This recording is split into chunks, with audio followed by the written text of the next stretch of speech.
sabem que hi ha un 10% del càncer que és familiar, que heredem directament del pare o de la mare.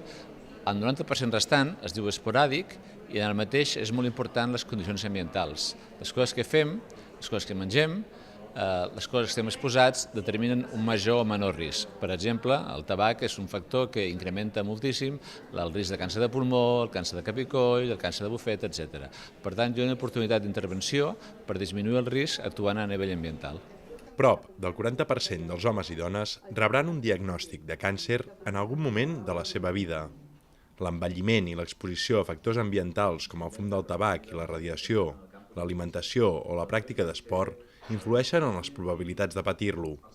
A Viladecans, l'Associació Coordinadora Viladecans contra el Càncer impulsa any rere any activitats per finançar projectes dedicats a la investigació d'aquesta malaltia. Aquest 2018, els fons recollits es destinaran a l'equip encapçalat pel doctor Manel Esteller per millorar els diagnòstics de les metàstasis de càncer d'origen desconegut.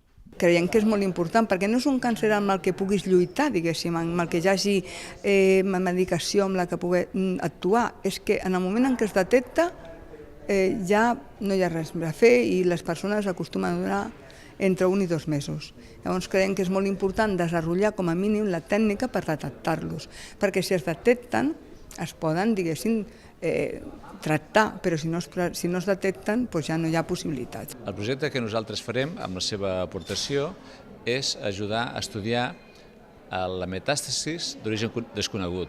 El que vol dir això és que un tumor apareix de forma avançada, però no sabem l'òrgan que l'ha originada. El que farem nosaltres és estudiar el seu material genètic, el seu ADN, per a partir del mateix deduir de quin tumor ve. És a dir, una metàstasi que apareix en una costella, si ve, per exemple, de la mama o ve del pulmó. A més de les activitats per finançar recerca contra el càncer, l'associació compleix una important funció social. L'Associació contra el Càncer fa un recolzament o acompanya aquelles famílies que estan passant per el moment que algun dels familiars està passant per un càncer, inclús no només aquells que poden curar-se, que arriben més del 85%, sinó aquells que ja saben que estan metastasiats. Llavors, ells fan una funció molt important per les famílies viladecanenques d'acompanyament dins d'aquest període. La implicació d'una quinzena d'entitats viladecanenques amb el projecte de la coordinadora va permetre que l'any passat s'entreguessin 16.186 euros per a la investigació del càncer d'estómac. El proper 22 d'abril se celebra la Caminada contra el Càncer. Si us hi voleu inscriure, podeu fer-ho fins al diumenge 15 d'abril.